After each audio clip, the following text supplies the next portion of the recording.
만화 그리스 로마 신화 남캐 월드컵 처음부터 시작해보도록 하겠습니다. 116강이고요. 간단하게 각 인물들 제가 잘 아는 인물이면 설명을 해보고 잘 모르면 은근슬쩍 넘어갈 겁니다. 그럼 시작해볼게요. 피그말리온 조작가 벨레로폰 영웅입니다. 아니 왜 옆으로 누워있지? 다 옆으로 누워있나? 잠깐만, 다 옆으로 누워있나? 다 옆으로 누워있나 보네. 이거는 어쩔 수 없이 이 옆으로 누운 탓에 이게 다 옆으로 누워있네. 다 옆으로 누워있네. 이거는 어쩔 수 없습니다. 보기가 좀 그러니까 네, 역해 월드컵으로 가겠습니다. 사실 남캐가 서사적으로 긴 편이라서 남캐가 재밌긴 한데 이제 오늘은 어쩔 수 없이 역해 월드컵으로 사심을 좀 채우겠습니다. 128강이고요. 시작해볼게요. 그럴 수 있지. 자, 이슈타르랑 아기나입니다. 이슈타르가 나오네요. 이제 이슈타르라고 해서 오리엔트 미의 여신이라고 적어두셨는데 얘는 메소포타미아 문명 바빌리, 그러니까 우르크 계통의 신입니다. 우르크 계통의 신이면서 동시에 출산과 번영을 상징하는 여성신이에요. 지모신의 성격도 많이 가지고 있습니다. 그래서 이슈타르의 복장 입장에서는 제가 봤을 때 이거는 우르크식은 아닙니다. 왜냐하면 우르크식 이슈타르 같은 경우에는 위쪽에를 헐벗고 계세요. 어떻게 생겼냐면 그냥 헐벗고 계십니다. 기본적으로 이슈타르의 제의라는 거는 여성과 성접촉을 하는 거를 다룹니다. 그리고 얘가 완전한 선신도 아니에요. 그리스 로마 신화는 약간 변덕을 부린다면 얘 같은 경우에는 균형을 수호하기 위해 변덕을 부립니다. 그리고 얘가 성격이 되게 안 좋아요. 어떤 구절이 있냐면 이슈타르를 위한 길가메시의 시가 있는데, 이슈타르 같은 경우에는 진짜 못된 말인데 남편 잡아먹는 여자라는 식으로 표현을 합니다. 진짜 내가 그렇게 표현하는 게 아니라 정말로 그 신화에서 그런 식으로 말해요. 너와 함께 했던 남편들은 모두 끝이 좋지 않았다라고 얘기를 합니다. 길가메시가 이슈타르를 디스할 때 이슈타르가 어떤 식으로 다가왔냐면 처음에 길가메시에게 나와 동침하자라는 식으로 이야기를 합니다. 여기서 동침이라는 표현이 이제 성적인 뉘앙스를 띠고 있다라고 해석을 하시면 돼요. 실제는 훨씬 더 외설스럽게 말을 하시긴 하는데 저는 그냥 동침이라고 표현을 할게요. 동침을 하자라는 식으로 이제 길가메시를 꼬시려고 들어요. 그럼 내가 널 도와줄게. 너가 정말 위대한 우르크의 왕이 되게 해줄게 라는 식으로 얘기를 하는데, 이제 우리의 길가메시는 야, 너 여태 동안 너와 함께 했던 남편들이 어땠는지 내가 안다. 너는 남편 팔자를 꼬는 여자다. 너의 운명은 그렇다. 그리고 너의 성격은 이게 내가 지금 원서가 이제 본가에 있어가지고 내가 지금 안 들고 있는데 캠프 거점에는 지금 없거든요. 본가에 있어서 이야기를 이제 정확하게 기억이 안 나는데 엄청 신랄하게 말해요. 막 너는 가축에 우리의 악취가 나고 막 그런 식으로 까요. 되게 못되게 말해요. 그리고 실제로 이슈타르가 있었던 신전이나 여기서 이제 홍영 작가님께서 왜 둘이 닮은 신격이다라고 얘기를 했냐면, 아크콜린토스로 유명한 아프로디테 신전과 이슈타르로 유명한 바빌리 우르크의 신전은 일종의, 그러니까 여성이 때하기 위해서 종교 제의를 하는 공간이었습니다. 이게 미성년자 있으니까 말을 가려서 하자면 이제 사제가 동침을 일종의 의식으로 봤어요. 정말로. 왜냐면 그건 생산의 의미를 가지고 있기 때문에 충분히 의식으로 볼 수 있습니다. 동침을 의식으로 보면서 실제로 이슈타르 신전과 아프로디테 신전에서는 그런 일들이 꽤나 벌어졌다고 합니다.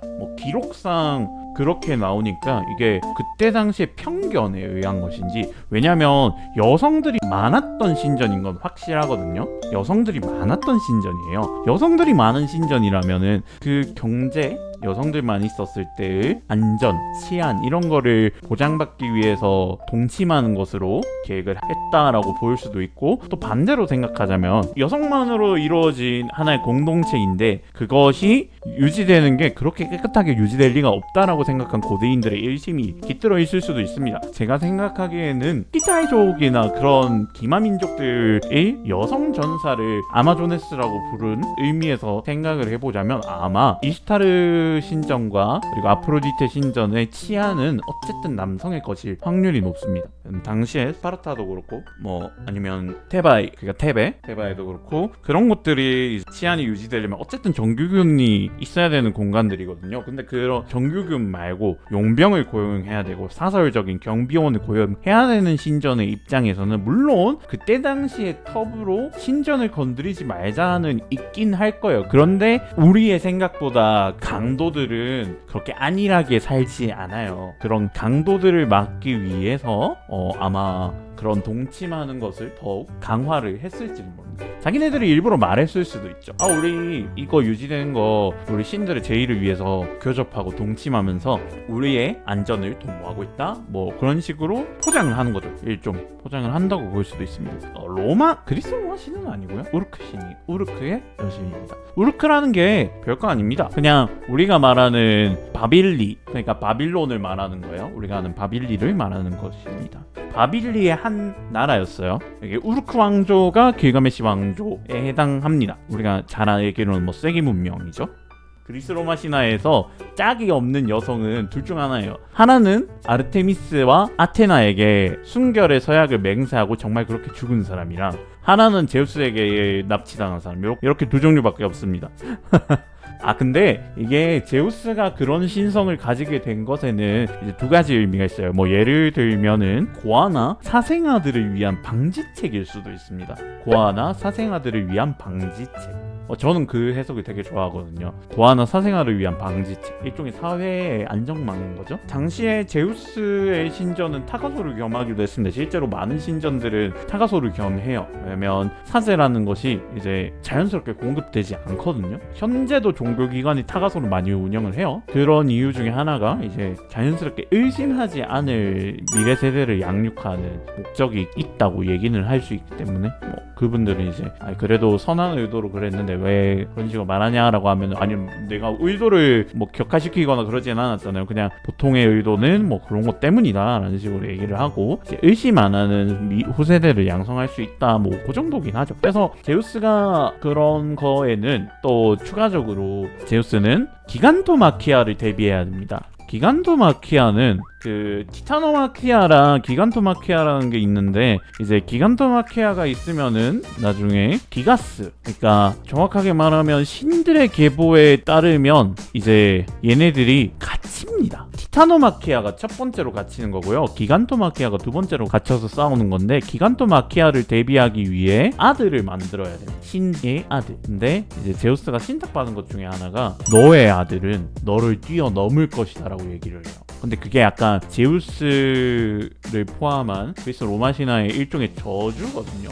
항상 미래 세대가 그 이전 시대를 뛰어넘는다라는 개념이 있었어요. 그러니까 어떻게 보면 그리스인들의 관점을 볼 수 있는 거기도 하죠. 그리스인들은 기본적으로 미래 세대에게 자리를 언젠간 내줘야 된다라는 생각을 가지고 있었다라고도 해석할 수 있습니다. 그래서 내가 추하게 남아있는 것보다 다음 세대에게 미리 자리를 넘겨줘서 나의 안위를 챙기자라는 식으로 나와요. 그래서 제우스는 그 미래 세대를 많이 만들어서 기간토마키아를 이겨내줄 영웅을 만들어내는 겁니다. 그게 또 명분이에요. 제우스가 바람을 많이 핀 것에는 명분이 기간토마키아를 이겨야 되기 때문에, 어쨌든 이 세상의 질서를 유지해야 되기 때문에 혼돈으로 돌아가지 않기 위해, 카오스로 돌아가지 않기 위해서 그런 안전책으로 여러 여자를 납치를 하는 겁니다. 근데 여기서는 이제 이슈타르는 사실 우르크 신이니까 여기서는 올리지 않도록 하고 알기나를 올려드리도록 합시다. 트로이의 전쟁 영웅을 많이 낳으신 분이에요. 다음에 카산드라는 진짜 너무 불쌍한 인물이죠. 얘도 이제 트로이 전쟁의 인물인데, 얘 같은 경우에는 이제 되게 중요한 인물입니다. 예언을 완벽하게 하는 예언자예요. 그러니까 정확한 예언을 할 수 있어요. 아폴론의 축복을 받아서. 근데 반대로 저주도 받았습니다. 입만 열면은 사람들이 거짓말로 받아들여요. 카산드라는 항상 진심으로 말하거든요. 근데 사람들은 카산드라가 하는 말을 믿지 못하는 저주가에 걸려 있어요. 그래서 트로이 왕국에서 이제 무슨 이야기를 하냐면, 저거 우리의 파리스 보고 약간 마녀스럽게 그려져요. 이게 되게 매력적이에요. 정말 듣기 싫은 말을 하거든요. 근데 들어야만 하는 말이에요. 그래서 비극적이라고 이제 트로이 전쟁이 나온 겁니다. 이제 헥토르를 말리거든요. 근데 헥토르는 직감해요. 카산드라가 거짓말을 하지 않는 거라고. 근데 헥토르는 직감을 하는데 문제점은 다른 인물들은 아무도 카산드라의 말을 안 듣습니다. 헥토르는 이제 마지막이 되어서 카산드라가 맞구나 하는 거로 이제 죽는데 나머지 사람들은 아무도 카산드라의 말을 믿지 않습니다. 그러니까 아버지인 프리아무스조차도 카산드라의 말을 안 들어요. 지금 전쟁하면은 당신 아들 다 죽습니다 하는데 당신 아들도 죽고 우리들도 다 죽고 다 죽습니다 했는데 프리아무스도 그 이야기를 안 들어요. 참 매력적인 인물입니다. 그리고 이제 나름 이제 저주 받으면 미칠만 하잖아요. 근데 사실 저 정도면 미칠만 하거든요. 아니 생각해봐, 내가 모든 미래를 알아. 그런데 아무도 내 말을 안 들어. 그러면 이건 미치고 팔짝뛸 노릇이거든. 그럼에도 카산드라는 예언을 계속합니다. 불굴의 의지를 보여주죠. 리세로 맞아요. 그 리세로처럼 내가 말하는 대로 하면 다 괜찮아져. 근데 아무도 내 말을 안 들어줘. 호감 스택이 무슨 짓을 해도 안 쌓입니다. 카산드라 올려주도록 하겠습니다. 되게 예쁜 여인이라고 나와요. 심지어 힐라이아와 니케, 승리의 신 니케, 나이키의 그분이시죠. 힐라이아는 처음 본다기보다 기억이 안 나니까 니케 같은 경우에도 약간 아테네 편의주의적인 세계관이 많이 들어가 있습니다. 아테네가 원래 전쟁신이 아니에요. 네, 아테네는 원래 전쟁신이 아닙니다. 제가 너무 잘 아는 거는 이제 기록을 봤기 때문에 그런 거고, 기록을 열심히 보시면 여러분도 할 수 있습니다. 아테네는 원래는 지식과 지혜를 담당하는 신입니다. 근데 아테네가 이제 아티카의 아테네가 이제 펠로폰네소스 전쟁을 준비하면서 영화 300으로 유명한 테르모필라의 전투 이후에 아테네가 이제 좀 주춤합니다. 뭐라고 생각하냐면 우리가 해상 무역으로 돈을 많이 벌었는데 아직 아티카, 그러니까 그리스라는 지역을 아티카라고 부르거든요. 아티카라고 부르는데 거기서 이제 스파르타는 사실 아레스를 따르고요, 아테네는 아테나를 따라요. 그리고 실제로 스파르타는 원래 라코니아라고 불리던 곳이고요. 라코니아라고 불러줘야 돼요. 스파르타는 나중 이름이에요. 근데 라코니아에서 시비가 틀린 거죠. 야, 아티카에서 제일 잘 나가는 나라가 어디야? 라고 했을 때 이제 둘이 싸웁니다. 그래서 나중에 펠레폰네소스 전쟁이 일어나고요. 여기서 투키디데스의 함정이 발생을 합니다. 아테네는 점점 강하려고 이제 보국강병을 외치면서 무력을 점점 키우고요. 그 무력을 키우는 과정에서, 아니면은 그 전부터였는지 모르겠지만, 라코니아를 누르기 위해 아테네는 전쟁 신격을 만들어냅니다. 전쟁 신격이 추가가 되고요. 전쟁 신격이 추가되는 과정에서 니케가 탄생합니다. 그러니까 원래 아레스의 휘하신들은 데이모스와 포보스입니다. 걔네들은 어떻게 보면 폭력과 잔인함 그리고 전쟁의 참혹함을 내포하는 신이고요. 그런데 아테나는 그런 거랑 좀 다르죠. 약간 전략이 있고 그리고 이제 전술이 있는데 승리의 여신이 따라준다라는 개념만 있어요. 전쟁의 참혹함은 들고 가지 않습니다. 왜냐면 애초에 그게 아테나 신의 것이 아니었기 때문에. 그렇게 되면서 이제 니케가 추가되고 그 니케가 아테나의 편의주의적인 신이 됩니다. 우리한테는 니케가 있다라는 식으로 이제 거들먹거린다고 볼 수 있죠. 그리고 아테네는 또 로마 신에 해당하는 미네르바로 사실 유명한데요. 그것도 이제 원래 미네르바 신격은 아마 있었을 겁니다. 그런데 아테네라는 신격이 원래부터 있었는가라고 생각을 하면 좀 이상합니다. 이상한 지점들이 많아요, 아테나가. 그래서 되게 논란이 많은 신입니다. 이게 후대신이라고 볼 수도 있는데 니케가, 저는 니케 참 예쁘다고 생각을 해요. 이런 햇살 웃음 좀 제 취향이네요. 니케를 올려주도록 하겠습니다. 그리고 그 스포츠 나이키의 그 모양이 니케 조각상을 따온 거죠. 이렇게 날개만 있는 요 조각상을 따온 겁니다. 요게 나이키가 따간 겁니다. 이거를 요 측면에서 보면 좀 비교적 나이키스러운데요. 그래서 저는 니케를 올려주도록 하겠습니다. 에어조던 갖고 싶어요. 페넬로페와 플로라인데, 플로라는 이제 이분이 안 계시면 꽃이 피지 않습니다. 되게 중요하죠. 자연의 섭리를 담당하시는 분이고, 페넬로페는 이런 순애가 또 없습니다. 오디세우스 한 명을 위해서 그 길고 긴 시간을 기다려주는 정말 참 아내입니다. 정말 이런 사랑이 없어요. 왜냐면 오디세우스가 10년을 넘게 이제 떠돌잖아요. 근데도 고혼자들이 많거든요. 그 이타카에 오디세우스가 이제 있으면서 그 껄떡이들이 많은데 껄떡이들을 모두 안 하겠다 구원자들 다 거절하고 오디세우스 하나만 바라보고 있고 아들도 되게 열심히 키웠고 잘 키웠고 이런 사랑이 또 없습니다. 그리고 오디세우스 서사에서 되게 중요한 인물이에요. 오디세우스가 돌아가게 할 수 있는 원동력이 되어주는 사람입니다. 어쨌든 우리는 집에 돌아가야 된다. 여행의 끝은 집에 돌아가야 된다 라는 거를 모험의 끝은 항상 집에 돌아가야 된다라는 거를 보여준 인물이 바로 페넬로페입니다. 그리고 진짜 천상 미녀였대요. 그렇게 미녀가 아닐 수가 없대. 근데 이 마음씨만으로도 너무 좋아 진짜. 만약에 저런 와이프가 있다? 매일 집에 가고 싶겠죠. 그냥 집에 있고 싶을 거야 진짜. 플로라는 약합니다. 플로라가 여기서 페넬로페의 서사를 이길 수가 없는 게 플로라는 자연 현상이거든요. 살짝 자연 현상이란 말이야 진짜. 뭐 그냥 이야기도 별로 안 나오죠? 이야기도 별로 안 나오죠? 그냥 자연 현상이야 얘도. 그냥 자연 현상에 이름을 붙인 거예요. 이름을 붙이면 거기에 인격이 하나 있다라는 식으로 생각을 하기 때문에 자연 현상입니다. 꽃이 피게 만드는. 그런데 페넬로페 이런 자연 현상은 있을 수가 없습니다. 오로지 인간이기 때문에 할 수 있는 겁니다. 페넬로페도 되게 고민 많이 하거든요. 내 앞에 있는 게 진짜 오디세우스가 맞나? 내가 꿈을 꾸고 있는 게 아닌가 하면서 너무 오디세우스를 기다린 나머지 내가 지금 환상을 보고 있는 게 아닌가라는 의심을 할 정도로 이제 기조가 있거든요. 여기서는 페넬로페를 올릴 수밖에 없습니다. 엘레이테이아랑 니오베인데 이제 엘레이테이아는 헤라 휘하에 있는 신입니다. 헤라가 그러니까 복합 신성이라는 게 어떤 거냐면 사실 헤라가 여성의 신이잖아요. 어머니 뭐 가장에 반대되는 이제 가녀의 신이라면은 어떻게 보면 헤라가 결혼의 신이면서 동시에 이제 밑에 거느리고 있는 신이 그런 신들일 수밖에 없다는 게 참 알기 쉬운 부분이죠. 그리고 엘레이테이아가 제대로 기능을 하지 않기 때문에 이제 출산이 힘들어지는 겁니다. 우리에게 참 중요한 신입니다. 출산이 어려운 시대에 제일 중요한 신이고요. 얘가 허락하지 않으면 아이는 밖으로 나오지 못합니다. 이게 중요한 신이에요. 어떻게 보면 헤스티아랑 비슷한 경향도 있고요. 니오베 왕비는 나도 모르네. 탄탈로스의 딸 테베구나. 테베의 사람이네요. 레토를 욕하고 이거 왕자들 모조리 죽인 그 니오베구나. 여기가 불쌍한 사람입니다. 이게 테베가 불쌍한 일들이 많이 일어나거든요. 다 죽었어요. 그냥 아폴론이 죽였어요. 정확하게는 이제 아폴론과 아르테미스 어머니인 레토를 모욕했습니다. 레토가 뭔 얘기를 했냐면 레토는 낳아봤자 아폴론이랑 아르테미스밖에 못 낳았어.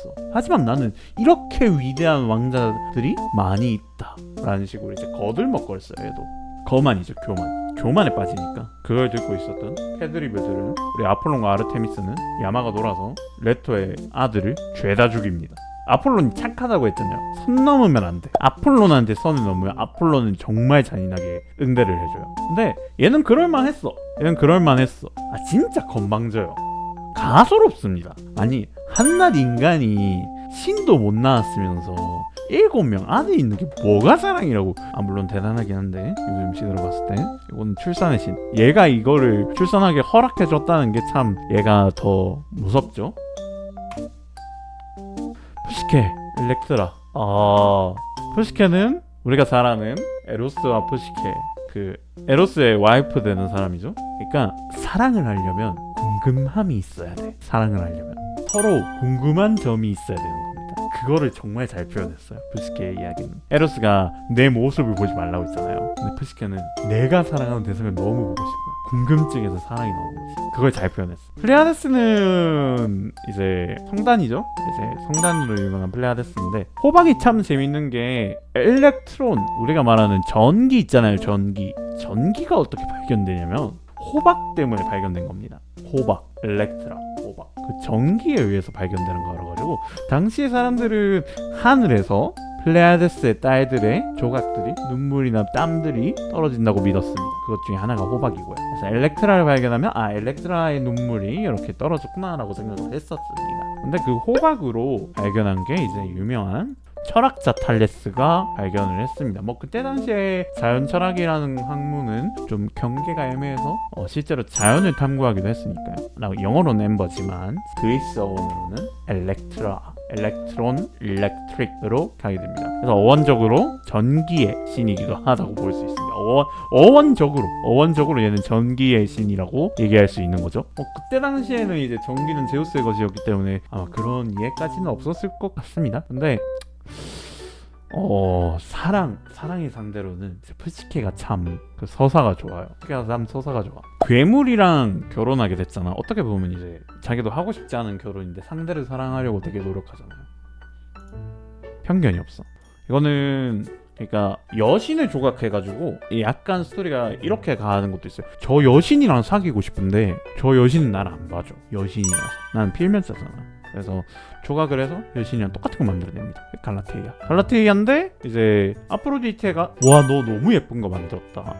너 예쁜 거 잘 만드는데 내가 미애신이니까 소원 하나 들어줄게. 예쁜 걸 만든 너한테 소원을 들어주겠다 하는데 이제 피그말론이 이야기를 합니다. 저 그러면 이 조각상이랑 결혼하고 싶어. 모든 오타쿠들의 꿈이죠. 피규어랑 결혼한 사례. 근데 따지고 보면 피규어의 원전이 되는 사람과는 결혼 슬픈 이야기입니다. Sad story. 그래서 이제 갈라테이아를 올려주도록 합시다. 내가 잘 아는 거기도 하고. 헤라 나왔습니다. 민트가 된 요정. 여기는 벌 받은 케이스죠. 오른쪽은. 왼쪽은 뭐 설명이 더 필요하십니까? 신들의 여왕 격인 헤라입니다. 하데스도 분류를 합니다. 이제 하데스도 약간 신들의 장난? 에로스의 장난으로 분류를 합니다. 하데스가 진짜 몇 안 되는 그리스 로마 신화의 사랑꾼이거든요. 걔가 진짜 페르세포네만 봐. 페르세포네 일직선이야. 하데스는 사실 페르세포네 일직선인데 이제 잘못을 했다기보다는 에로스 때문에 어쩔 수 없이 사랑을 하게 된 거예요. 그래서 그거는 하데스의 본심이 아닙니다. 그건 하데스의 본심이 아니야. 이게 페르세포네한테 걸리거든요. 그래서 너는 지금부터 민테가 아니라 민트다. 이렇게 얘는 억까당했습니다. 괜히 화살 잘못 맞은 남자한테 걸려서 그것도 집착남이죠. 따지고 보면 얘도 페르세포네 집착하기 때문에 납치하는 거잖아. 그러니까 이게 제우스랑 제우스 형들이 문제가 있어요. 문제가 얘네들도 다 제정신 아니야. 제우스 봐요. 맨날 여자 바꾸죠. 하데스 봐요. 자기가 마음에 드는 여자 있으면 일단은 일직선이야. 문제점은 그 사랑을 표현할 방법을 몰라. 여자 맨날 바꿀래 아니면 사랑 표현하는 방법을 몰라서 너를 납치 강금하려고. 근데 대신에 너를 진짜 사랑해줘. 그리고 이제 두 번째 문제가 포세이돈인데, 포세이돈은 자의로 이제 문제가 이런 날만한 것을 골라서 해요. 걔는 또 대표적인 얘가 나중에 나올 텐데 메두사거든요. 메두사 나올 때 이야기를 해줄게요. 이거는 헤라를 갑시다. 다음 에키드나와 키르케. 제가 또 이제 좋아하는 인물이 마침 미리 보는 중결승급인데, 에키드나가 그리스 로마 신화에 나오는 모든 괴물의 어머니입니다. 카이드라 뭐 아니면은 네메아의 사자 뭐 무슨 크레타의 황소 뭐 이런 것 전부 다 얘한테서 태어났습니다. 스핑크스, 케로베로스 이런 애들 싹 다 에키드나가 만들었어요. 얘가 낳은 건 항상 괴물입니다. 그래서 어떻게 보면은 마왕이죠, 마왕. 그리고 키르케. 마녀의 원전, 소서리스의 원전은 키르케입니다. 다름이 아니라 우리가 말하는 마술사, 요술사 할 때 쓰는 소서리스 있잖아요. 그거의 원전이 키르케임입니다. 헤카테르 여신은 여사제라고 얘기하는데 상당히 키르케는 이집트적인 신이에요. 물론 그 오디세이아에서는 되게 신비롭게 표현되거든요. 아무도 닿지 않는 아이아이의 섬에서 기다리고 있는 존재입니다. 뭐 주술적인 거 이런 거 전부 다 키르케께서 처음 하셨다라고 나오는데, 그래서 키르케가 되게 베일을 많이 쌓여 있습니다. 멋있어요. 그리고 주술적인 판타지 이런 게 키르케가 많이 가지고 있어서 좀 키르케를 골라주도록 하겠습니다. 캐리도 예쁘네요, 마침. 다음 여자는 아킬레우스 왜 나오냐?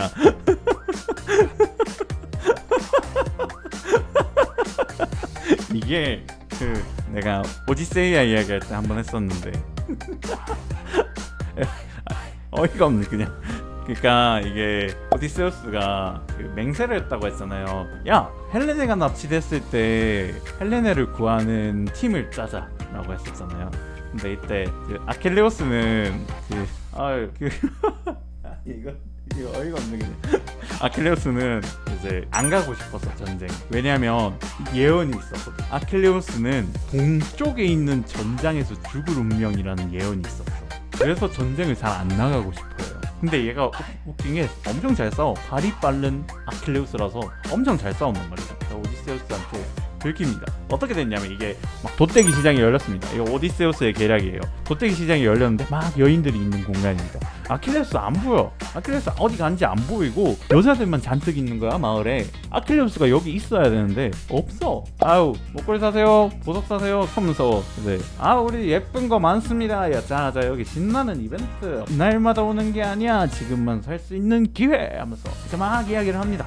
입에 텁니다. 근데 아킬레우스가 하필 여기 나온 것처럼 공주님 옷차림을 하고 있는데 하필이면 거기 있는 검 하나를 보고 딱 주워서 야 이거 짱이네 해버린 겁니다. 근데 이제 오디세우스가 그걸 놓칠 세랴 탁 오랜만이네 이렇게 해버리는 거야. 그래가지고 아킬레우스 극당황. 어떻게 알았지? 어떻게 알았지 하니까 메가톤맨 톤으로 너처럼 튀는 전봇대같이 커서 징그러운 여자가 어딨냐 이러면서 이제 바로 잡아갑니다. 메가톤맨 더빙으로. 그래서 아킬레우스가 너무나 쏘지 마, 가져 데려가지 마요 이러는데 그래서 잡혀갑니다. 멜리아데스 한번 봅시다. 멜리아데스 이제 봐야 될 것 같은데 땅의 신 물풀의 나무의 요전. 가이아 몸에 스며들어 태어났습니다. 일단은 여기 우리는 여자 캐릭터 월드컵이기 때문에 아킬레우스 떨어뜨리도록 하겠습니다. 멜리아데스가 일단 예쁘긴 해요. 페르세포네가 이제 데메테르 딸이죠. 데메테르 딸이면서 동시에 하데스의 연인입니다. 그리고 하데스 너무 좋아 병에 걸려 있습니다. 얘는. 하데스 너무 좋아 병에 걸렸습니다. 사실 얘는 석류 잘못 먹어서 사기 결혼 당한 겁니다. 아라크네는 거미 아라크니다의 어원이 되는 그 곳입니다. 여기 같은 경우에는 원래 아테나가 직조를 하는 여신이거든요. 직조? 그러니까 뭔가 짜고 만들고 하는 그 여성이 만드는 물건의 신입니다. 사실 그렇게 의심이 되고 있어요. 어쩌다 보니까 아테네의 위상이 강해지니까 사실 그런 포목과 비단의 상징은 거래잖아요. 상업의 상징이 될 수도 있었는데 상업과 교역의 상징은 이미 헤르메스가 가지고 있어서 아마 아테나는 그 텍틱스라고 불리는 하나의 기술적인 면을 강조하면서 지혜의 여신으로 된 게 아닐까라는 저는 개인적인 의심을 하고 있긴 한데 뭐 이게 확실하진 않습니다. 근데 거기서 이제 아테나한테 비견 매겼습니다. 아라크네랑 아테네의 직조 싸움이 있거든요. 직조? 그러니까 배틀이라고 해서 실 짜는 판이 있습니다. 실을 짜는 판. 그걸로 이제 포목을 짜는데 아테네도 잘 짭니다. 신이니까. 그런데 아라크네가 장난 아니게 짜요. 그러니까 배틀을 하는데 배틀을 하는데 거기서 이제 아라크네가 신들의 부끄러웠던 점들을 자수로 넣으면서 폭로를 해요. 야 너네 아빠 제우스 예전에 이거 피하려고 흰 황소로 변해서 유로파 태우고 납치했던 적 있잖아 하면서 막 폭로한단 말이에요. 그거를 직조하면서 막 폭로해. 그런데 이제 아테나는 종려나무 예쁜 거 올림포스 천상계 12신들 그런 거를 만들어. 근데 아라크네 항상 엿을 매겨. 그러니까 패드립을 한단 말이야. 약간 그러니까 배틀로 랩 배틀을 막 하는 거야. 이제 아테네는 네가 직조하는 것은 공상, 너는 그리지 진상, 너는 하는지 지리 궁상 이러면 이제 아라크네가 어설픈 라임 들으면서 콧방귀를 막 치는 거야. 콧방귀 탁 치면서 너는 말하지 너희 아빠 제우스, 하지만 그것은 너의 미스. 나는 말하지 걔는 이거 너무 심한데? 이거 너무 맵게 가가지고 좀 힘들어. 너의 아버지 제우스, 너의 아버지 존재는 미스. 헤라에게 맨날 고하지 아디오스. 쾅 떨어뜨리면서 빰빰빰빰 하면서 주변에 있는 반정으로 이긴 거야.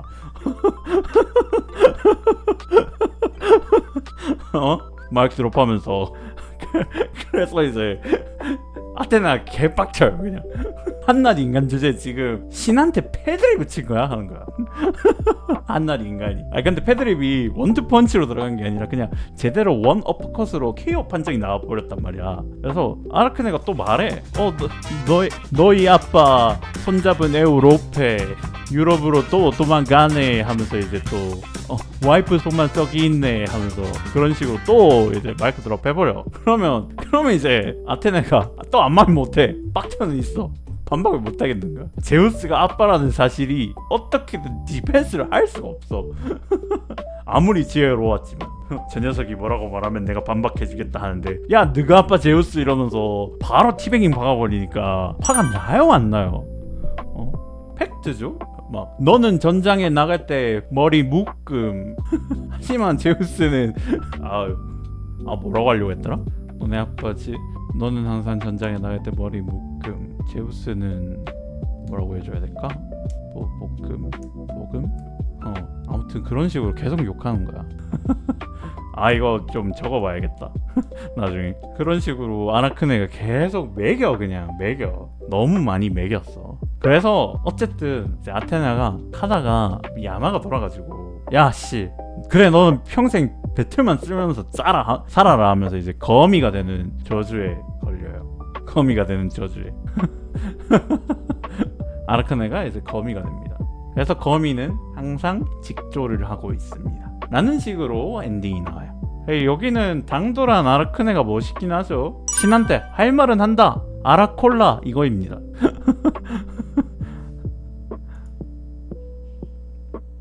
에리스랑 에이도티아. 불화의 신 에리스를 얘기해 볼 건데, 불화의 신 에리스가 그 트로이 전쟁의 시발점입니다. 얘가 황금 사과를 딱 떨어뜨리면서 가장 아름다운 여신에게라고 적어놓거든요. 그래서 트로이 전쟁이 시작합니다. 파리스한테 다가가면서. 잘 모르지만 에이도티아 예뻐서 고르겠습니다. 디오니소스의 어머니 세멜레와 아리아드네라. 근데 이제 디오니소스가 후기신이에요. 후기신. 그러니까 원래는 올림포스 주신이 아닌 걸로 취급이 돼요. 그런데 이제 헤스티아라는 신이 원래 화로 모닥불의 신이거든요. 여신. 그분이 자리를 비켜주면서 디오니소스를 받아들이게 됩니다. 올림포스가.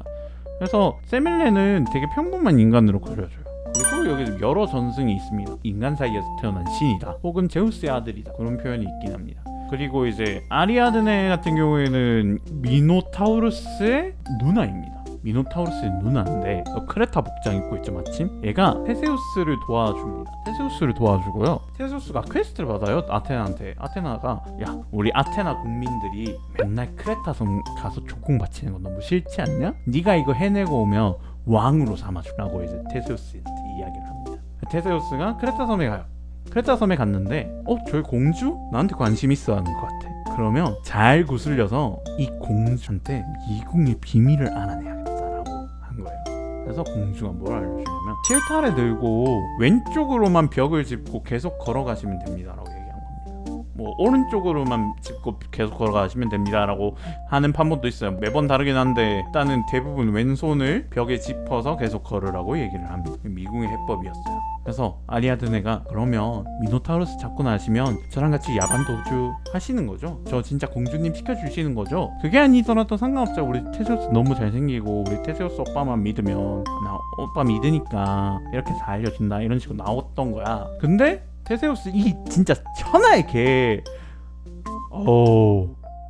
천하의 망나니가 오렌지족이 그 천하의 오렌지족이 약속을 안 지킨다? 아리아드네를 외딴 섬에다가 버리고 그냥 가요. 근데 알고 보니까 그 섬에 디오니소스가 살고 있었습니다. 아리아드네가 막 울고 있어. 갔는데 디오니소스가 물어요. 인간의 아이야 왜 울고 있냐 이러니까 막 엉엉 울면서 나는 썸인 줄 알았는데 저쪽은 날 이용만 했어요. 내 동생도 죽고 엉엉엉 이제 나는 아빠를 볼 수가 없어. 아버지도 진작에 죽었고 이제 나는 집에 돌아갈 수가 없어요. 난 공주였는데 어떡한다. 디오니소스가 이야기를 가만히 들으니까 잠깐만 내 친구 누나잖아 이랬던 거야. 제프티의 소설에서 나옵니다. 뭐야 이야기를 들으니까 내 친구 누나네? 그래서 디오니소스가 저 사정이 딱하시군요. 제가 좀 도와드리겠습니다 한 거지. 근데 아리아드네는 썸남은 나를 이용하기만 했는데 지금 이 디오니소스라는 분은 도와주기만 한다? 그래서 뭐지? 이 감정은? 이러고 있는데 이제 디오니소스가 마실 거를 권합니다. 아유 이제 힘드셨죠? 이제 이거라도 드세요 하면서 이제 마실 걸 주는데 디오니소스는 생각이 있었습니다. 술을 줬어요. 술을 줬어요. 이제 아리아드네가 막 거하게 취해가지고 말합니다. 막 그놈 그 껄떡대 때 알아봤어야 됐다. 그 오렌지족 같이 생긴 놈 그거 맨날 배 튜닝이나 하고, 그러니까 테세우스의 배 아시죠? 배 맨날 튜닝이나 하고 뭐 원래 차가 뭐였는지 뭐 그게 다마스인지 포터인지 구분도 안 간다 이러면서 막 그러고 있는데, 디오니소스가 그렇죠, 오렌지족이랑 놀면 안 됩니다. 오렌지족 그 정말 못됐습니다. 차도 그렇게 튜닝해가지고 뭐 그널반지가 그널반지인지도 모르고 걔 튜닝했던 부품만 모아도 배 한 척을 만들겠습니다 하면서 막 맞장구를 쳐주는 거야. 아리아드는 기분 좋아졌지? 이야기해보니까 괜찮은 사람인 것 같다. 혹시 나랑 이런 말 하면 좀 이상하지만, 내가 환승한 것 같지만 우리 디오니소스가 참 마음에 드는데 우리 동생은 이름이 어떻게 되냐 한 거 디오니소스가 얘기를 합니다. 제가 디오니소스라고 하는데 원래 좀 술을 판매하던 사람입니다. 그 케메트에서 나왔던 맛있는 빵이라고 아실란가 모르겠네. 나 그거 크레타에서 먹어봤다. 그거 진짜 맛있던데. 그거 무역 엄청 잘했던데, 우리 동생이 우리 아버지랑 해서 라케다이몬한테 배도 빌려가지고 술 막간이난 거 찾아왔다 하면서 막 이야기하는데, 디오니소스가 사실 제가 그 무역상입니다 하는 거예요. 그래서 이제 아니 지금 얘는 신랑감이다 이런 거지. 그래서 아리아드네와 디오니소스가, 아리아드네는 많은 걸 잃었지만 사랑을 얻었습니다. 그것이 비록 연민에서 나왔을 것이라도 진짜 사랑을 얻은 거죠. 저는 아리아드네의 손을 들어주도록 하겠습니다. 헤카테가 나왔네요. 칼리스토가 여기는 이제 곰자리가 되는 분입니다. 네, 헤카테 여신님이 와우. 헤카테가 누구에 대응하냐면 이시스 있잖아요. 케메트 이시스 여신이랑 대응이 되는 신입니다. 아프로디테, 헤라, 페르세포네도 있는데 사실 정확하게 말하면 이시스랑 많이 대응이 돼요. 이시스랑도 대응이 되는 분이에요. 근데 내가 알기로는 이시스가 원래 주술을 상징하는 신이라서, 그래서 이제 헤카테랑 좀 겹치는 부분이 없지 않아 있습니다. 그리고 키르케가 따르는 게 헤카테 여신을 따릅니다. 헤카테 여신은 되게 예쁘거든요. 칼리스토 이 메롱하고 있는 장면 예쁘긴 하죠. 하지만 헤카테를 갑시다. 128강 드디어 끝났습니다. 이제 진짜 얼굴만 보고 보겠습니다. 근데 페넬로페가 진짜 예쁘게 나왔네요. 그래서 키르케와 티케가 만났는데 저는 티케가 진짜 유독 마음에 드네요. 행운의 여신이 내게 미소 짓는. 실제로 랭킹 어떤지 한번 보고 갑시다. 아르테미스가 1위야. 아테나 3위. 좀 비슷하긴 하네요. 근데 우리 순전히 생긴 걸로 뽑았으니까 그럴만할 것 같아. 헤라가 은근히 올라가시네. 티켓 저 밑에 있는 거 아니야? 티켓도 31위다. 상위권이긴 하네. 메데이아도 높을 수밖에 없지. 이것으로 만화로 보는 크리스 로반 여 캐릭터 월드컵 끝이 났는데요. 방송 어떠셨나요? 저는 이제 신화 이야기를 잔뜩 할 수 있어서 즐거웠습니다. 여러분들이 좋아하는 크리스 로만 신화 캐릭터는 누군가요? 그러면 여러분들의 모든 발걸음에 마하트가 함께하길 바라며 2위임 마하트 감사합니다. 다음에 보도록 합시다. 신화 제프치랑 고양이 기여신 오케이. 근데 이거 얘기할 게 있는 게 바스테트라는 신이 있습니다. 바스테트라는 여신이 있거든요. 잠깐만 끄지 말고 얘기 들어봐. 바스테트라는 여신이 있는데 여기가 고양이 여신입니다. 고양이 여신. 보호, 가정, 고양이 여신. 실제로 케메트에서 가장 인기가 많은 신이어서 가장 인기 많은 신이에요.